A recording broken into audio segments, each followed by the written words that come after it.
Shabbat Shalom, and welcome back to Cheyenne Share Shabbat. I'm Cheyenne, and I am thrilled to have you join us today as we embark on a special journey of bringing in the Sabbath together. In this episode, we'll not only prepare a delicious Sabbath dinner, but also create a warm and meaningful atmosphere to usher in the sacred time of rest and reflection. So, let's dive in and make the Sabbath celebration truly unforgettable. If you're new here, don't forget to subscribe and hit the notification bell so you never miss our heartwarming content. Now, let's get started. My mom will be the one prepping this particular Sabbath meal. One of the best things to do when making a Sabbath dinner is to already have it pre-planned for the week and know what you are going to make. This can take some of the pressure off of needing to get everything cooked at the last minute. One of the things you don't want to do is cause extra stress for yourself on this holy day. It is supposed to be a refreshing day spent honoring the Lord. As you can see, my mom is using the dishwasher and putting away her dishes as she goes. This step will minimize extra cleanup later on. My mom works a full-time job and currently is going back to school, so her time is precious. She used a crock pot to soften up the chicken during the day before placing it in the oven when she got home. She also uses a rice cooker, which is a lifesaver, especially when a person wants to make big amounts of rice for their meals. You have to do whatever is best for you and your family. Maybe you do not want to make a Sabbath meal at all. Maybe you would prefer to make a tradition that on Fridays you get takeout. There is no one right way to have a Sabbath meal. One of the benefits to preparing a Sabbath meal is that there is usually leftovers the next day, which can be eaten after church with the family. That way, you do not have to break the Sabbath and go out and get food on Saturday. My mom usually makes all her veggies fresh, but she was pressed for time, so the next best thing from fresh was frozen vegetables.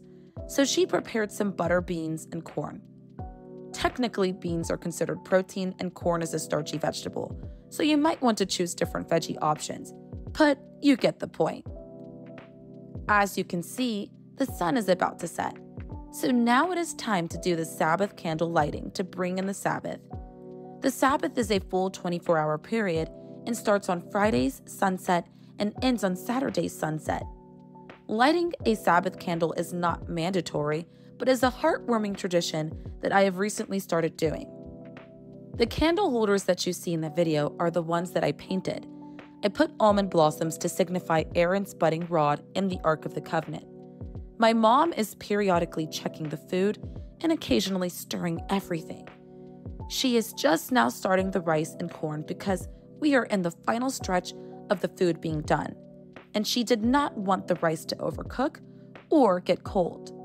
It now looks like dinner is finally ready. Yay! My mom did such a good job. She is such a great cook. Everything looks delicious. Time to eat and get ourselves a plate. Before we eat, we all join hands to pray. Sabbath meals are a great way to not only reconnect with God, but also your family and friends. After we are all done eating, we usually have a Bible study.